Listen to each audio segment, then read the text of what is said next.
Uncle Bob presents Little Red Riding Hood, a musical. A fully fractured fairy tale.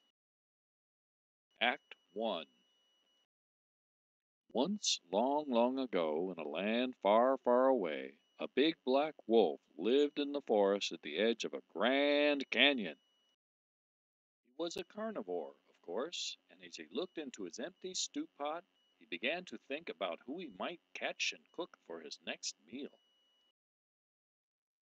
As someday it may happen that a victim must be cooked, I've got a little list of society offenders who might well be overlooked, and who never would be missed, who never would be missed. There's those pestilential nuisances, those African giraffes, hyenas who have flabby paws and irritating laughs, all grandmas who are old and frail and cannot run so fast, all persons who, when making plans, make plans with you the last, and that singular anomaly, the televangelist. I don't think he'd be missed. I'm sure he'd not be missed. I've got 'em on my list. I've got 'em on my list, and they'll none of them be missed. They'll none of them be missed. The big black wolf had been teased by some of the other animals for looking like a poodle, so he ordered some new false teeth from the Acme Mail Order Company. When the box arrived, he opened it up and put on his new teeth and tried them out. "Grrr," he said, "I'm ready for anybody now." He walked over to the street sign to find the way to Grandma's house, but when he got there, he couldn't read it. Returning to his lair, the big black wolf devised a cunning plan to find his way to Grandma's house. He decided to ask Little Red Riding Hood, her granddaughter, the way, but first he had to disguise himself so that she wouldn't recognize he was the big black wolf. So he ordered a disguise kit from Acme, and when it came, he opened it up and put on the disguise, and then he said, "I don't think anybody will recognize me as a wolf now." Jumping on his motorcycle, he drove off to the candy store where he knew Little Red Riding Hood worked. Meanwhile, Little Red Riding Hood was on her way to the job at the candy store, and she sang, "They call me Red Riding Hood, dear sweet Red Riding Hood, though I could never tell why. But still it's Red Riding Hood, nice cute Red Riding Hood, lovely Red Riding Hood I. I've fudge and small goldfish and excellent Danish. I've breath mince and licorice whips. I've sodas and custard to set off the mustard on top of your burgers and chips. I've Smarties and toffee, I've tea and I've coffee, soft taffy and big lollipops. I've dried fruit and caramels and chocolate pretzels and excellent peppermint drops. Then buy from Red Riding Hood, dear sweet Red Riding Hood. People should never be shy. So buy from Red Riding Hood, poor sweet Red Riding Hood. Come at the candy store, buy. As Red Riding Hood turned to go to the candy store, the big black wolf drove up on his motorcycle.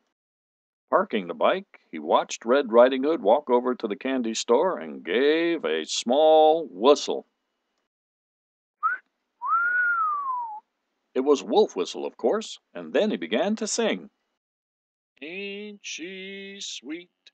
See her going down the street. Now I ask you very confidentially, ain't she sweet? Ain't she nice?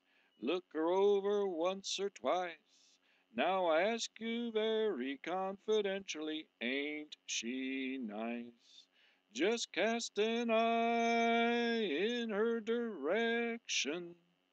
Oh me, oh my, ain't that perfection? I repeat, don't you think she's kinda neat? And I ask you very confidentially, ain't she sweet? Little Red Riding Hood heard the wolf singing, of course, and when she looked back, she saw that the wolf was watching her, and she began to sing, Ma, he's making eyes at me. Ma, he's awful nice to me. Ma, he's nearly breaking my heart. I'm beside him, mercy, let his conscience guide him. Ma, he wants to marry me, be my honey bee. Every minute he gets bolder, now he's leaning on my shoulder. Ma, he's kissing me. Then the big black wolf led Little Red Riding Hood over to the street sign and said, Hey, sweetie, could you read that street sign for me, please?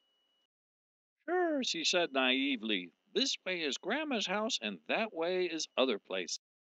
Thanks, doll, said the wolf, and with that he began to run back to his motorcycle, where he got on and then started to drive off to Grandma's house. As she watched him drive off, Little Red Riding Hood, heartbroken, began to sing. I met him at the candy store. He said he was a carnivore. That's when I fell for the leader of the pack. Vroom, vroom. But now he drove off before I could even ask him more. That's why I'll miss him, the leader of the pack. Sadly disillusioned, Little Red Riding Hood returned to the store to work her morning shift. At lunchtime, Little Red Riding Hood decided to take a piece of nice chocolate wrapped in gold foil over to Granny's house to share with her. She set off down the road, carrying the piece of chocolate in her arms. End of Act 1.